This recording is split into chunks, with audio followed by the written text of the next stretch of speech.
Centrale Sport, in un unico contenitore tutto lo sport della Romagna.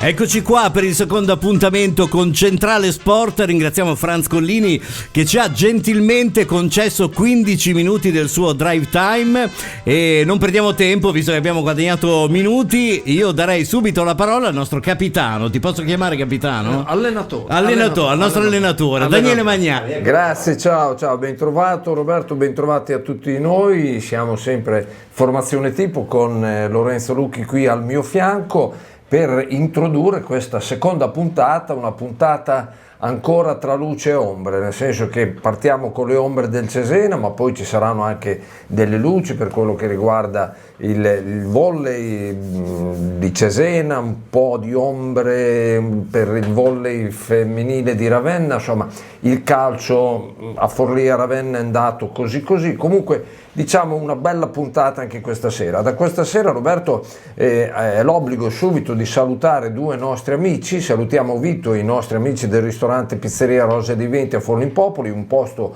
dove potrete mangiare ottimi piatti di carne di pesce e naturalmente una pizza eccezionale cotta nel forno a legno.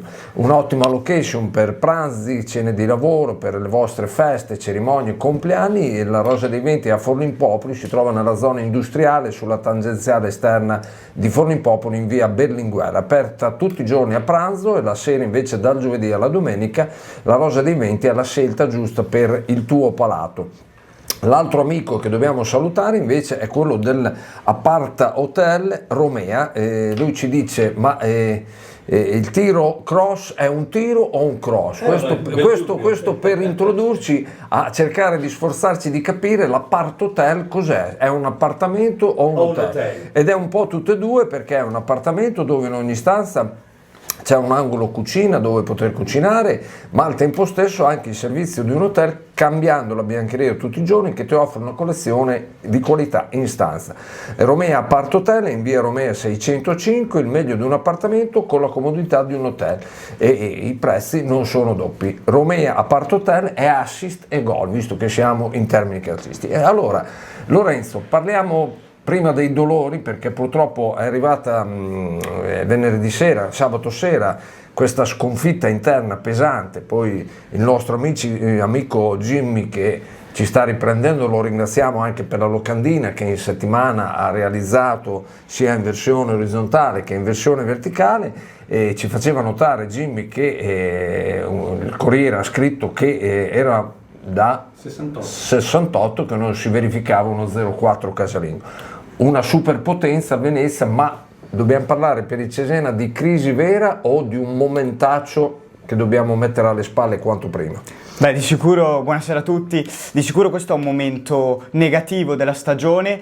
Il Cesena viene da 6 sconfitte nelle ultime 8 partite. Ecco, io nella sconfitta contro il Venezia ho visto un atteggiamento diverso rispetto alla partita sotto il diluvio universale di Chiavari contro la Virtus Entella. Ho visto un Cesena più combattivo. Alla fine ha vinto la squadra più forte, il Venezia, ovviamente, che ha dei giocatori stellari a mio parere. Il Venezia è una squadra che è stata costruita per fare il salto di categoria, per conquistare la promozione in Serie A. Se ripensiamo anche solo allo stesso Stankovic, al figlio d'arte, che compie 2 parate stratosferiche, prima su Cerri, poi su Bisoli, alla velocità ad esempio di Yeboah, ad Adorante, che è un signor attaccante. Ecco, ha vinto la squadra, diciamo, più completa in ogni reparto. Mignani è sceso in campo con un 3-5-1-1 in appoggio Castrovilli a Cerri. Castrovilli che poi è uscito al 17esimo per fare spazio a Magni, quindi Cervo ha preso il posto di Castrovilli da seconda punta. Ecco, secondo me la vera nota positiva della serata, del, se così vogliamo, disastro del 4-0 sono gli attaccanti, no?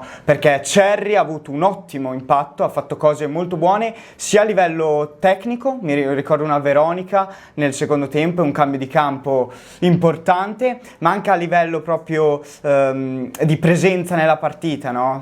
Ha mantenuto palloni importanti, spalle alla porta, e anche ha saputo gestire anche palloni sporchi, no? E poi Vrioni, appunto, che è subentrato, ha fatto un bellissimo gol sotto al 7, purtroppo è stato pescato in posizione di fuorigioco da un lancio di Guidi. Volevo poi, appunto, abbiamo parlato prima del 68, un'altra sconfitta pesantissima in casa era arrivata contro il Fano nella prima stagione dopo il fallimento in Serie C. Alla guida c'era Ciccio Modesto, che appunto ricordiamo che dopo appena 2 minuti Brunetti fu espulso per un fallo, a mio modo di vedere, rivedibile in area di rigore, che l'arbitro giudicò da ultimo uomo, su Barbuti, che appunto trasformò poi lo stesso calcio di rigore. Senti, ti chiedo questo, ma naturalmente stiamo perdendo lucidità, per me, per il primo fatto soprattutto che il classico discorso della coperta corta, quindi hanno tirato la carretta per tutta la prima parte della stagione i soliti 11 o poco più,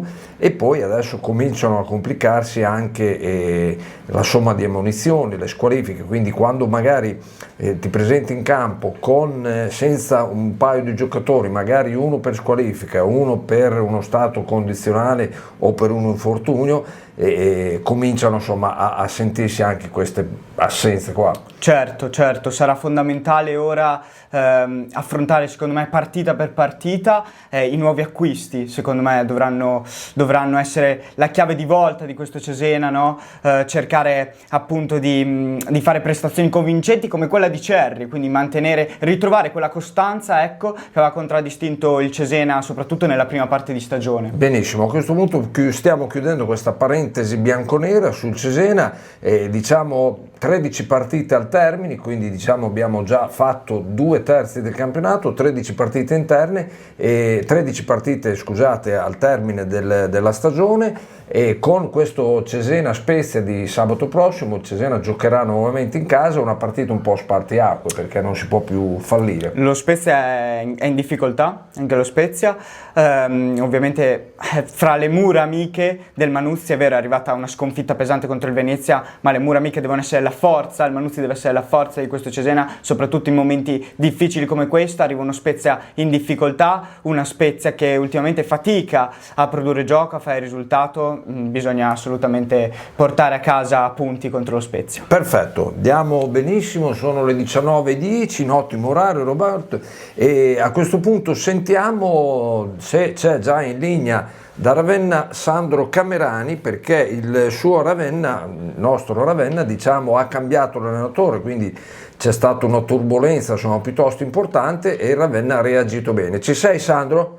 Ci sei? Sì. Ciao a tutti, ciao. Sì, la reazione c'è stata, come quasi sempre accade dopo un esonero. Sicuramente non si pensava fosse una cosa facile, visto che l'esonero è arrivato il venerdì pomeriggio, scusa, e la partita c'era la domenica dopo 48 ore neppure.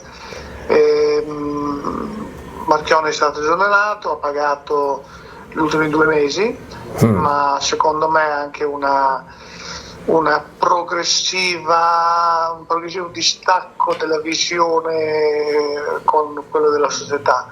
Evidentemente gli acquisti molto ambiziosi, importanti che ha fatto la società, che aveva graditi in parte, c'era stata un po' di insoddisfazione velata anche da parte della società oltre che da parte della tifoseria per alcuni risultati, e la prova molto negativa di giovedì sera a Terni ha fatto la differenza in questo senso, è arrivato l'esonero nonostante ci fosse la partita già 2 giorni dopo. La vittoria invece di domenica, nonostante il Ravenna abbia finito addirittura in 9 giocatori. Sì, allora è stata una partita particolare. Il primo quarto d'ora un Ravenna abbastanza ingessato, la Juventus Next Gen aveva la padrona del campo pur non creando grandi occasioni. Poi c'è stata la prima opportunità, il Ravenna ha fatto gol con Okaka, è stato annullato per fuorigioco, e poi però ha insistito, ne ha fatti altri 2 e nella ripresa stava controllando la reazione della Next Gen quando è arrivata l'espulsione di Bani per un fallo da ultimo uomo, anche se comunque l'azione si stava spostando abbastanza lateralmente, però dopo il giallo c'è stata la card FQS e è cambiata la decisione. Opinabile, ma fino a un certo punto, insomma, poi bisogna anche vedere alcune cose, bisogna vedere chiaramente le varie linee, le varie cose che si vedono con l'FVS. Ok. Quella di Anacura è molto più discutibile perché è stato ammonito giustamente perché perdeva tempo nel calcio di punizione per riprendere il gioco, per guadagnare tempo, visto che Ravenna vince 2-0 ed era un uomo in meno, ma dopo la munizione lui ha sbattuto i guanti, io l'ho visto, poi ho visto anche il replay, come dire, insomma, in gesto di incitazione con i compagni, e l'arbitro, anche se era a 50 metri, ha interpretato con un applauso ironico nei suoi confronti, l'ha espulso direttamente. Questa è stata un'espulsione molto più discutibile. Per fortuna alla fine la partita è finita così, perché la Juventus Next Gen ha avuto molte opportunità, ma senza mai avvicinarsi al gol, tranne che nella punizione che ha seguito l'espulsione di Bani, che ha colpito la parte della traversa. Quindi è stata una vittoria importante. Mandolini ha avuto un impatto molto importante sicuramente a livello psicologico, perché con un allenamento soltanto non poteva far molto Certo. per cambiare il trend della squadra. Però, Ravenna che accorcia, perché l'Arezzo insomma ha, diciamo, sostenuto il turno di riposo. Prossimo impegno velocemente, Sandro. sabato 17:30 ancora in casa contro la San Benedettese. Perfetto, quindi in bocca al lupo a Ravenna per il suo inseguimento, insomma, alla capolista Arezzo. Allora Robby, rientriamo in studio, facciamo il primo break prima di passare la parola a Forlì per sentire del pareggio del Forlì Calcio. Cosa ci propone? Una bella canzone, Twist in My Sobriety. Grazie. Eccoci qua Robby, rientriamo in studio, abbiamo in linea Franco Pardolesi da Forlì. Il Forlì pareggia 2-2 contro il Guidonia in trasferta. Un pareggio, Franco, ciao, ben trovato, un pareggio stretto, si poteva fare di più? Si poteva fare di più o è stato un pareggio giusto? Ma tutto sommato direi che è stato un pareggio giusto. Il Forlì era passato in vantaggio dopo pochi minuti con Macri, uno della vecchia guardia della squadra di Miramari, però a metà del primo tempo ha subito 2 reti una dopo l'altra e è andato all'intervallo sotto, poi ha fatto 4 cambi immediatamente il mister per vedere di movimentare un po' le acque.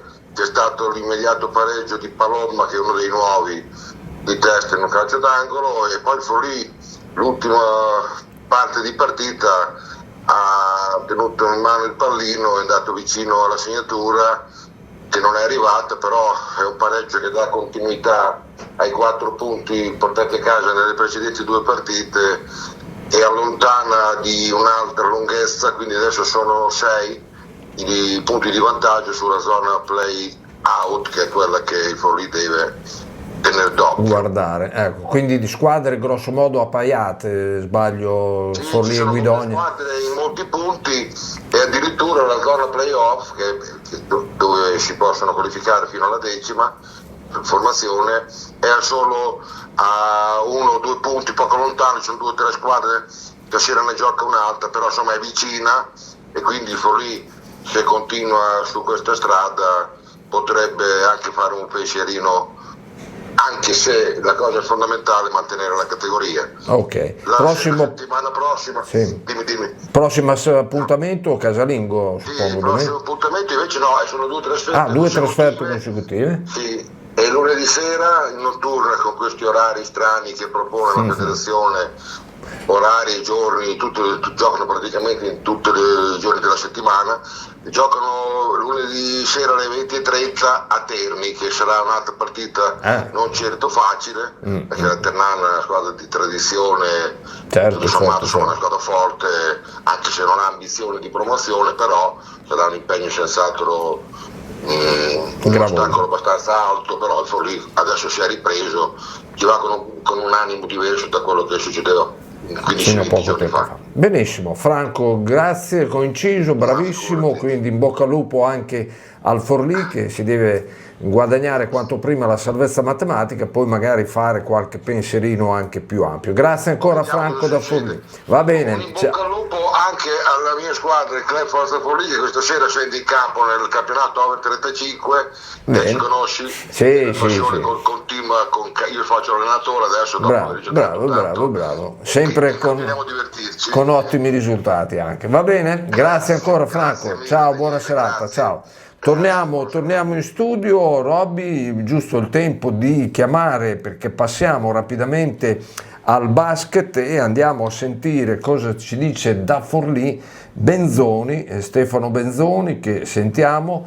Mandiamo una canzone. Mandiamo una canzoncina giusto per entrare in contatto. Va bene. Eccoci ora a parlare di basket, è già in linea, ci siamo sincerati che sia già in linea Stefano Benzoni, il Forlì, l'Unieuro Forlì, che però stecca il derby va a Rimini. Parlaci di questo derby, Stefano, ciao. Una partita che ha avuto purtroppo una storia piuttosto breve. Primi due quarti equilibrati, Rimini in vantaggio ma non è mai scappata via, ha chiuso all'intervallo lungo a +4, sembrava ci fosse partita, poi nel terzo quarto Forlì è rimasta quasi senza segnare, nel senso che ha realizzato un punto in 4 minuti e mezzo, Rimini è arrivata prima a +11, poi a +14, poi a +15, ha chiuso il terzo periodo a +20, Forlì inoltre ha perso per un infortunio muscolare Pietro Aradori e il quarto periodo non ha più avuto storia. E quindi prossimo appuntamento per l'Unieuro? Ma allora guarda, c'è un periodo di pausa, nel senso che Forlì non giocherà domenica prossima perché riposerà, tornerà in campo mercoledì 25 in casa, affrontando in casa Brindisi. Poi l'1 marzo, che è domenica, il campionato si fermerà per dare modo alle nazionali di usufruire dello spazio a loro richiesto, e quindi Forlì tornerà in campo sabato 7 marzo nella trasferta di Cividale. Quindi partite mercoledì 25 febbraio in casa con Brindisi e sabato 7 marzo a Cividale. 2 incontri contro 2 big. Un po' a singhiozzo anche il basket. È molto a singhiozzo, assolutamente. Bene. Però questo darà la possibilità a Forlì almeno di recuperare i suoi infortunati, Pietro Aradori e soprattutto Rafael Gaspardo. Molto bene Stefano, grazie anche a te per il sobrio commento di questo derby purtroppo perso, ma non è andato meglio il Ravenna che ci ha lasciato le penne, se non erro, a chiusi. Quindi abbiamo in linea il nostro corrispondente Maurizio Correni. Ci sei, Maurizio? Sì, sono qua, un cordiale saluto a tutti i radioascoltatori. Eccoci, com'è andata? Come hai anticipato tu, purtroppo Ravenna è uscita da chiusi sconfitta e ha lasciato momentaneamente il 10° posto proprio alla squadra che l'ha battuta. Ravenna quindi si trova all'11° posto in piena zona play-in con 11 vittorie e 14 sconfitte fino a questo momento. Chiusi alla fine ha meritato di vincere grazie a un ottimo primo tempo dove Ravenna ha subito 51 punti, per cui è quasi scontato che cercare poi di recuperare il divario ha obbligato i giallorossi a fare una gara di rincorsa, sprecando tante energie che poi non hanno permesso in un finale incandescente di riuscire a colmare il gap, anche se dopo il canestro da 3 di Jakstas, il suo centro lituano, Ravenna ha avuto a 26 secondi dal termine la palla del possibile -2 e quindi la possibilità di riaprire proprio completamente il match. Certo. Però purtroppo Paolina ha fallito 2 conclusioni consecutive e la gara è terminata lì. Una partita comunque che dopo il 51-38 del primo tempo per i padroni di casa ha poi visto un parziale di 37-29 per Ravenna, per cui occorre dare atto ai ragazzi di coach Auletta di aver avuto il merito di non abbattersi e di chiudere meglio le maglie in difesa, a partire dai più esperti Iactes e Cena, per finire ai più giovani, fra i quali direi che merita una citazione particolare Felice Angeli, un classe 2006, che è stato autore di 13 punti, ovvero il secondo score della squadra dopo i 20 punti segnati dal centro lituano, che per la seconda volta consecutiva è stato autore di un ventello. Benissimo, riscatto casalingo. Dopo il match Auletta si è detto ovviamente insoddisfatto della prova della sua squadra, raccomandandosi però con i suoi ragazzi di resettare subito il tutto, dovendo domani sera mercoledì sera recarsi a Nocera contro una squadra in fondo alla classifica e quindi bisognosa di fare il risultato a tutti i costi. Perfetto, grazie Maurizio, grazie veramente. Quindi turno infrasettimanale, poi si torna in casa domenica prossima, torniamo in studio. Grazie ancora Maurizio per il tuo contributo. Robby, grazie a te, buonasera a tutti. Buon proseguimento, buona serata Maurizio. Grazie. Ciao. Allora, una canzone, poi torniamo. Perfetto, così poi andiamo a chiudere la prima parte con il volley, poi torneremo a salutare i nostri amici a metà grosso modo trasmissione, 19:35. La musica cosa ci propone? Con Dire Straits. Vai. Bene, ritorniamo in studio. Prima di dare la linea a Massimo Montanari da Ravenna, che ci parlerà di volley femminile sia di Ravenna che di Cesena, anche qui una luce e un'ombra, o meglio un'ombra e una luce. E ricordiamo ancora i nostri amici del ristorante La Rosa dei Venti, un posto dove poter mangiare ottimi piatti di carne e pesce e un'ottima pizza eccezionale cotta nel forno a legno. La Rosa dei Venti si trova a Forlimpopoli in via Berlinguer, nella zona industriale, sulla tangenziale esterna di Forlimpopoli, ed è ottimo per le vostre feste, cerimonie, cene aziendali. Aperta tutti i giorni a pranzo e la sera dal giovedì alla domenica, è la scelta giusta per il vostro palato. Invece salutiamo anche la Part Hotel Romea, che ci dice il tiro cross è un tiro o un cross, ma soprattutto Apart Hotel è un appartamento o un hotel. Romea Apart Hotel è tutte e due, è un appartamento perché in ogni stanza trovate l'angolo cucina per cucinare, ma è anche un hotel che cambia la biancheria tutti i giorni e offre in stanza una colazione di qualità. Romea Apart Hotel è in via Romea 605, il meglio di un appartamento con la comodità di un hotel a prezzi che non sono doppi. Apart Hotel quindi è sia assist che gol. Allora passiamo al volley. Abbiamo da Ravenna Massimo Montanari che ci parlerà del volley Teodora Ravenna e dell'Angelini Cesena. Ciao Massimo. Ciao, parlo della Consa Ravenna di A2, credo che scusa, sì. Per parlare di Teodora e Cesena. È andata male ieri, ma è una trasferta che si temeva perché avendolo incontrato già 2 volte la squadra di Lagonegro in campionato e in Coppa Italia, pur vincendo, ci eravamo accorti che era una squadra esperta, tignosa, con un gioco efficace, collaudato, con giocatori di categoria, di livello.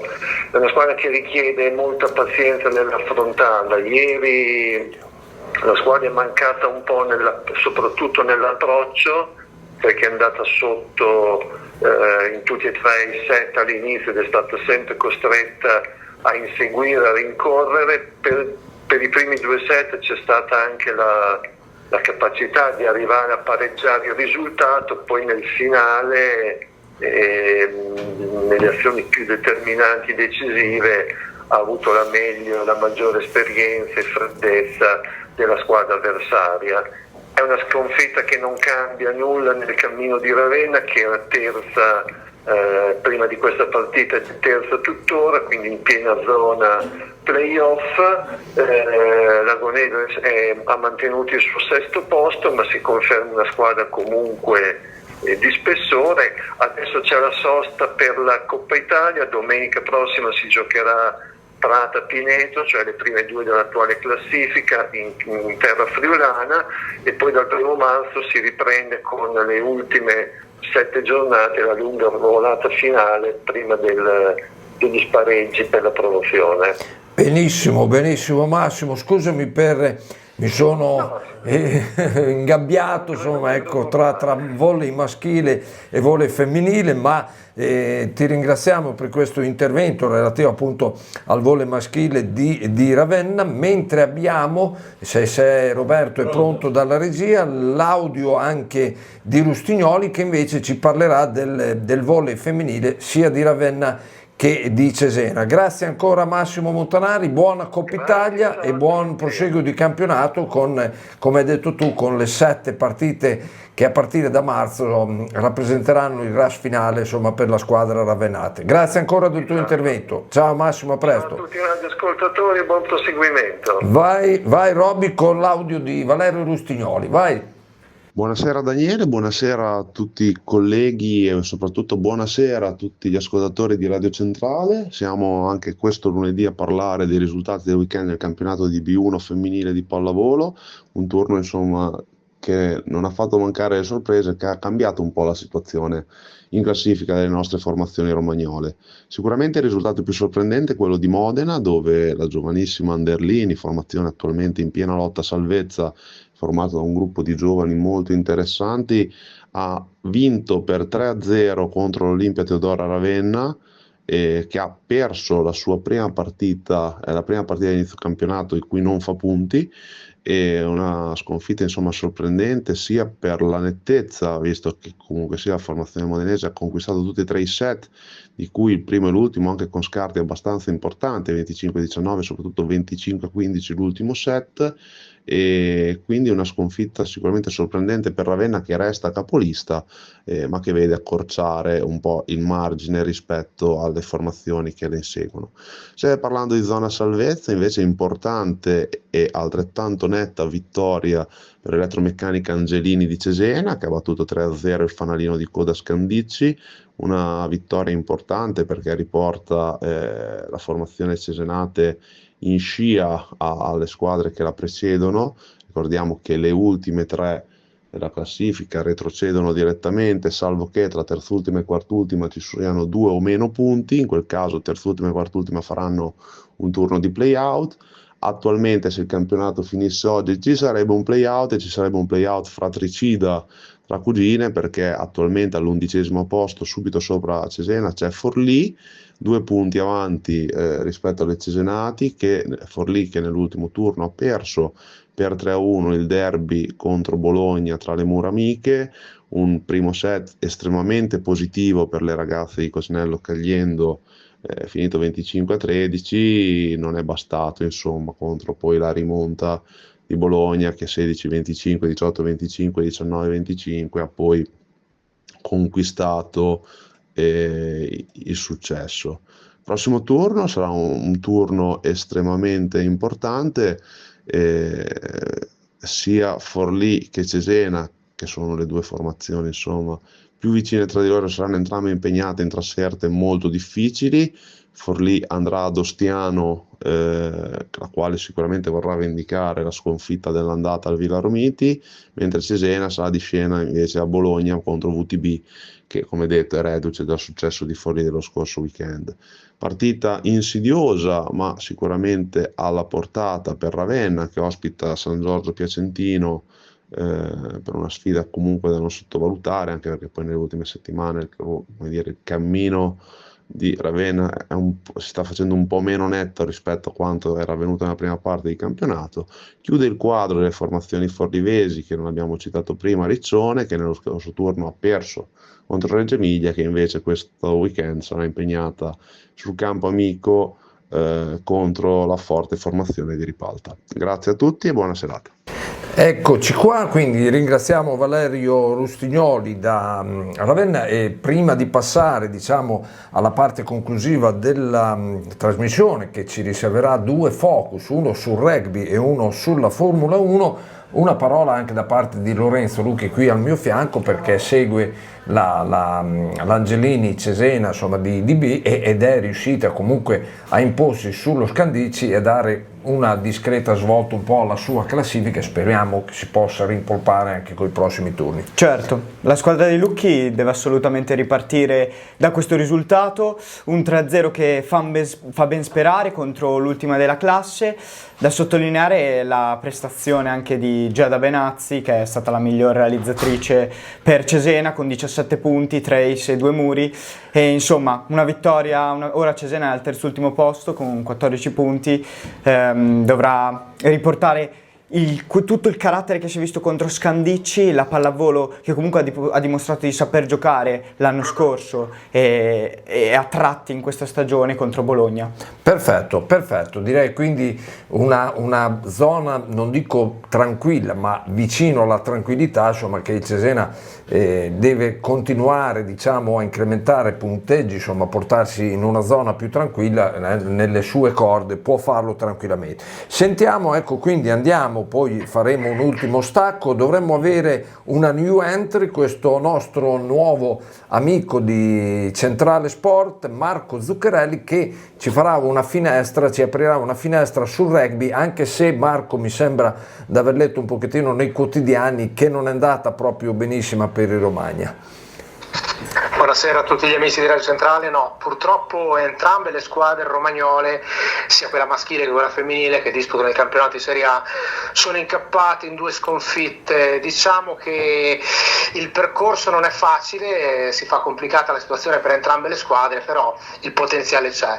La squadra maschile era partita, che disputa il campionato di Serie A2, era partita bene con 2 mete di fila. Ricordiamo che la squadra del Romagna racchiude i migliori giocatori della Romagna, partendo da Imola, arrivando a Rimini, via Ravenna e San Marino, e il Forlivese Fela ha segnato le prime 2 mete portando il punteggio sul 14-0. Poi c'è stata la rimonta della squadra avversaria, il Feltre, fanalino di coda, che ha ribaltato il punteggio, ha chiuso la prima frazione di gioco grazie a 2 mete e un calcio di punizione sul 14-17.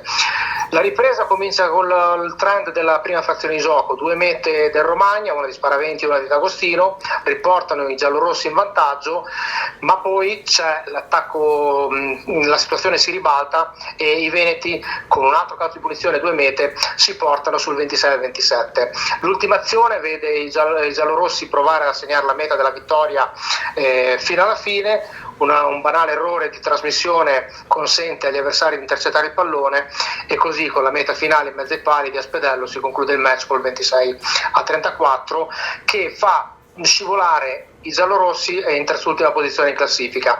Soprattutto la situazione non è proprio felice perché nel 2026 non si è ancora centrata una vittoria e la squadra del Romagna viene da 5 sconfitte consecutive. Settimana prossima sarà ospite sempre a Cesena la capolista Casale, per cui si spera in un risultato molto importante per rilanciare il campionato di giallorossi. Brevissimamente sulla femminile, sì, che siamo un pelino in ritardo. La femminile perde a Genova, mantiene la seconda posizione e fra 2 settimane all'incontro casalingo con la capolista Volvera. In caso di vittoria si possono continuare a conservare i sogni di promozione, altrimenti il campionato praticamente è concluso qui. Va benissimo, direi che sei stato conciso, bravo Marco per questa nuova new entry del rugby. Io direi, Robby, una brevissima pausa, così intanto contattiamo Emiliano Tozzi, che dovrebbe essere già ai box di partenza per la Formula 1, che ha fatto le sue prove, quindi uno stacchetto musicale, poi saremo in compagnia di Emiliano. A tra poco. È un peccato sfumare questa bellissima canzone degli Earth, Wind and Fire. Ho pronunciato bene, Robby. Settembre, insomma, anche se siamo in febbraio, ma settembre. Vuoi rubarmi il posto? Allora, abbiamo già uno scalpitante Emiliano Tozzi, oppure meglio dire, forse più che scalpitante, che è un termine ippico, direi rombante, insomma, sta accelerando, lo sentiamo sotto al telefono. Ciao Emiliano, ci sei? Ciao Daniele, ciao Lorenzo. Allora, dacci diciamo queste notizie per questa Formula 1 che partirà solamente l'8 marzo, ma naturalmente ci sono le prove e poi tante polemiche. Raccontaci un po', vai. Guarda, tu Daniele hai parlato del termine ippico e ti posso dire che non è neanche troppo fuori luogo, perché sembrano macchine che vanno al piccolo trotto, almeno come noi le abbiamo sempre viste e abituati a vedere e per quello che diciamo la deontologia, se vogliamo, tra virgolette, del mondo delle corse, vedere delle macchine che scalano 2 marce per recuperare energia e caricare la batteria e infischiarsene appunto delle staccate all'ultimo sangue fa molta impressione. Ed è uno di quei temi che, come dire, ha fatto dire a Verstappen sono Formula E a testosterone, Hamilton che ci vogliono 7 lauree per capire come funzionano queste macchine, Alonso che ti dice chiaro e tondo che il pilota ha un ruolo sempre più defilato e meno importante. Purtroppo. Questo è un aspetto legato alla vecchia guardia. Poi senti Kimi Antonelli che ha meno di 20 anni e ti dice che non si sta mai divertendo così tanto come in questo momento a guidare queste macchine. È un cambio generazionale importante, posso dirti che per quello che hanno illustrato questi test non è tanto la mia opinione, ma se anche un addetto ai lavori come team principal Andrea Stella dichiara apertamente che c'è da rivedere tutto il discorso legato ai sorpassi, lift and coast e le procedure di partenza, significa che si stanno accorgendo che queste power unit hanno un deficit proprio sul sistema che è stato concepito nella ricarica tra il motore elettrico e quello termico. Per cui, sai, c'è un'imprevedibilità nella lettura degli eventi che ci porteranno da qui all'Australia legati proprio ai contenuti che la Formula 1 sta proponendo con queste nuove vetture, che pare non essere poi così chiaro agli stessi protagonisti. Io ho cercato di farti una disamina proprio di massima, poi dopo entrando più nello specifico, se vuoi ti posso dire quello che hanno detto le macchine in pista. Però ecco, anche per gli ascoltatori è importante tenere a mente che c'è questa grossa incognita legata proprio alla gestione dell'energia. E perché dico energia? Perché non è solo la forza del motore termico, ma anche proprio la quantità di energia che produce il motore elettrico, che va a integrare nella power unit tutto il discorso della forza motore. E quindi nella complessità non vorrei che si fossero accorti di essere, diciamo così, non proprio allineati alle attese che anche il management della Formula 1 si attendeva con questo nuovo tipo di macchine.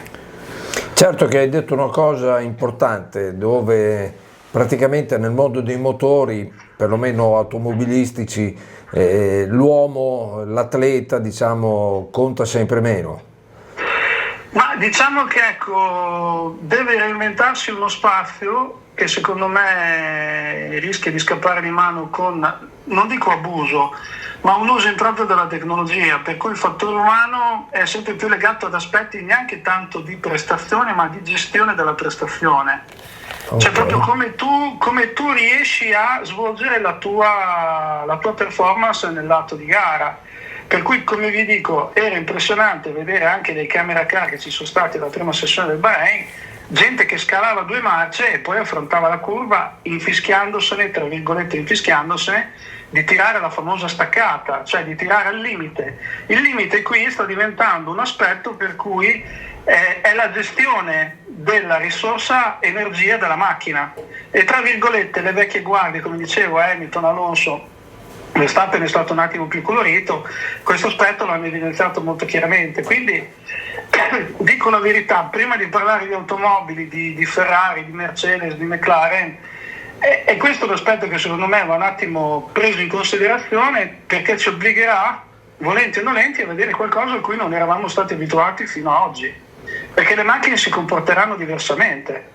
Poi nel tempo probabilmente anche, diciamo così, trovando un'efficienza migliore in questa nuova tipologia di macchine, saranno anche più veloci, ma sarà proprio un modo diverso di intendere la maniera di correre da parte di un pilota. Cioè la staccata fulminante non ti servirà più per superare, perché tu in quel momento sarai obbligato, per quello che abbiamo visto in Bahrain, a ricaricare la batteria, quindi il sorpasso lo dovrai pensare eventualmente in un altro punto, in un altro modo.